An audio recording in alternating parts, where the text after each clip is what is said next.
Hello, this is Joe. Today I'm going to do a walkthrough of our main living space. This is in the east to west Ahara 390DS. So right now I'm standing at the doorway, so when you walk in, this is where you'd walk in here. And so we've made a few changes from what it looked like originally when we got it, but we've got the control panels here with our solar and everything. Then here we've got our coffee bar area, and then there's some lights up above with a pantry.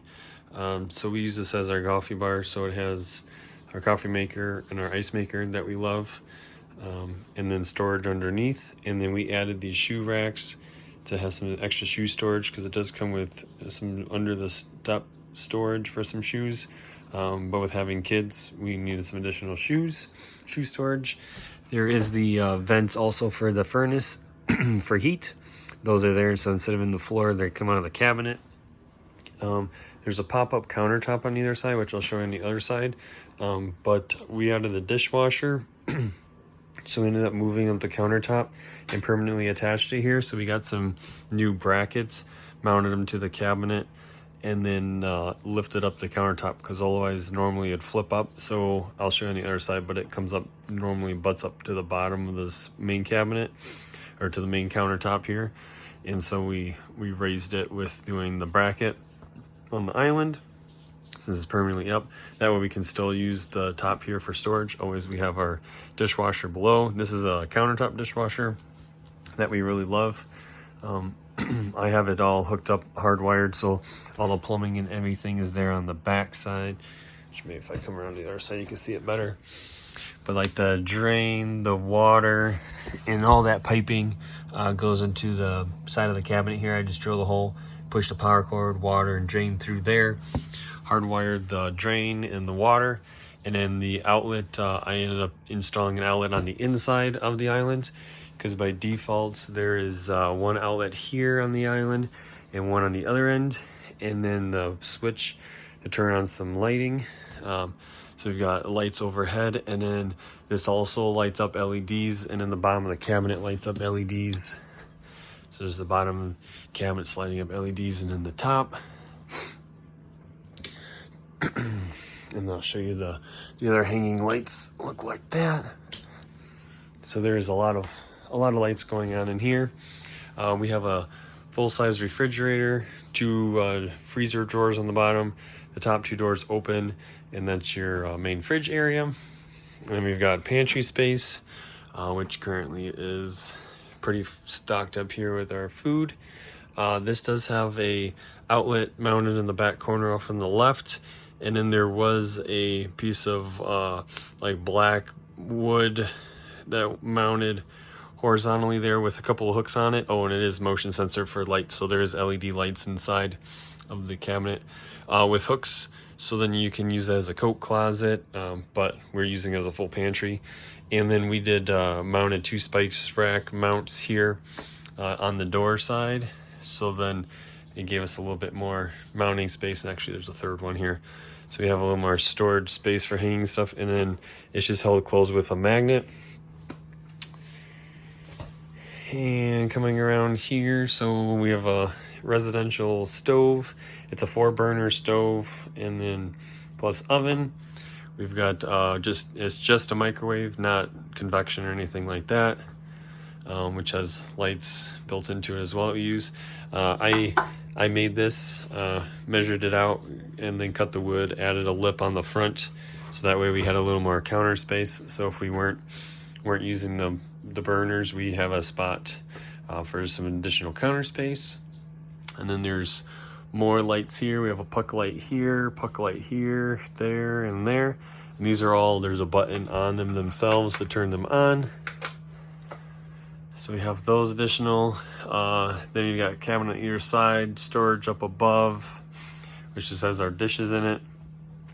And the kitchen island here, those are all clean dishes. I just finished washing dishes, the ones that wouldn't fit in the dishwasher. We replaced the faucet. So the faucet that comes on here is chrome. It comes up, and then it comes and loops way back down. So it's inside of the sink here, and then there's a little arm that holds it, and it's like coiled spring over it. They're pretty standard. You're seeing them pretty much everywhere. But the sprayer was so low that if you had to put your cup or bowl or anything on inside of the sink here in order to wash it, and it just wasn't practical for our everyday use. So I found this one. It's just real simple, black metal and or black stainless, and it still has the sprayer that pulls out, and then you have the buttons on here so you can adjust your sprayer as well. And then it's hot and cold. This is just a single drain, but it's a bigger basin, and it's pretty deep too. So I mean, you can definitely fill up a pot with water in there with no problem. So this originally came with, so this has the double trash cans, don't mind our trash. And then the top drawer here used to be the giant cutting board. So there used to be a cutting board in here, and there's a slit in the front of the cutting board. So you can open up the trash, and then you can cut your stuff right here, push it through that hole, and it would fall right into the trash. We didn't really end up using that cutting board. It just wasn't practical for our use. It was also a really thick cutting board. We ended up just using cutting board on the counter. That's not so thick and just easier and lightweight. And so we ended up turning this into our silverware drawer. So I found the silverware holder at one of the local stores, and then got some dimensions, and then installed it here. And this is actually an adjustable one. And then because it's made out of bamboo, then I just ran a couple of screws through the side on either side to hold it in place so it doesn't go anywhere. And then there is a lip in here originally from that cutting board, so it can't fall through either. So it worked out really well for us for our silverware. Coming over here, there is some storage behind the TV, which you can sort of see. And there's also puck lights underneath these cabinets as well. We have a bug light over there, that's why that's coming up blue. Then there's overhead storage, and then you've got on the front of the I don't know, call it TV entertainment center kind of thing.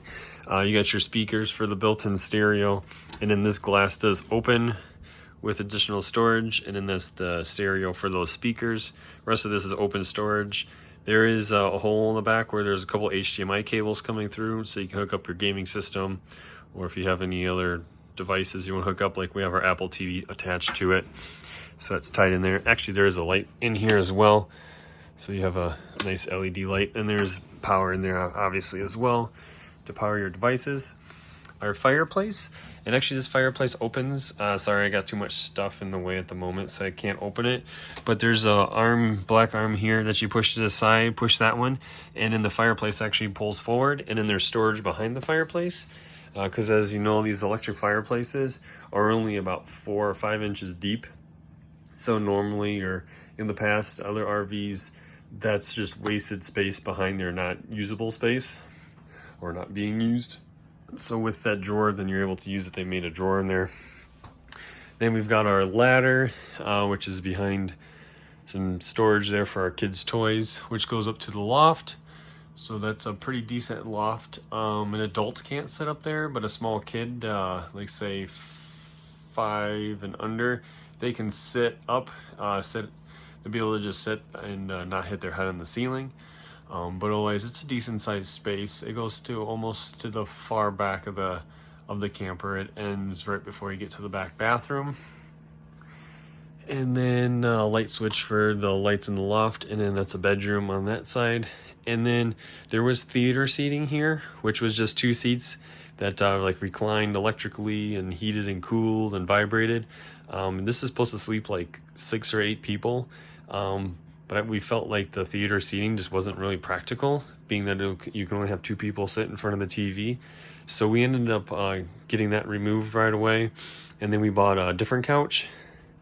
And so this is just an extra wide love seat, which we really love. We ended up kind of going with went with the farmhouse style. So we have a cover over it now just to protect the cushions with having kids. We do have risers, couch risers on here to raise it up, so then we can still use the underneath for storage. So it sits up kind of high. Well, not too high, but it does sit up a little bit, so we can slide some bins under there if we need to. the dining room table, this is different than what was in here. Originally there was a black table that was mounted to the wall and came out this way. There's 2 chairs on that side, 2 chairs on this side. And then the table actually had a drawer in it, which was the silverware drawer. And so with our family, we decided we wanted to go with the bench seating. So we took that table out, unmounted it from the wall, which is just a couple of screws, took that all out, and then I built a bench that goes along the back side here, and then along the short side. And then this was a family from within the family, or a table from within our family. So we were able to use this again. It's got 2 sides that fold up to make it into a circle table if we want for more seating. Always just worked out really well for us. We have her dehumidifier there to keep moisture down. We added a couple of bar stools so we can sit up here at the counter, especially if we're making food or our kids want to come out and hang out with us while we're cooking. That works out really well for us there. I'm trying to think if we really did anything else in this space. I think that's pretty much what we did. I don't know if you noticed, but that's our wireless access point. So that's some more IT related. But for running cables, all of the vents in the ceiling throughout the whole unit, they're all connected as one from one end of the trailer to the other. And so what I ended up doing is I just ran the cable from the access point here, and then I used fish tape and fished it all the way through, and then it goes up into the loft, and then I have the cable that comes out at the loft and then connects in to our internet connection is at. So which I'll have a different video on how we have all of our internet stuff configured. Oh yes, I wanted to show this side. This is so it pops up here, and see how it sits just below the main countertop here on the island. And so that's why when we did that permanent shelf, we wanted to try to get it as flush as we could to the countertop, so it was a fairly smooth transition from one to the other, since we're not able to fold it down anymore. But this one does still fold up and down. There's arms on it on the underside to hold it up. Another vent here for the heat.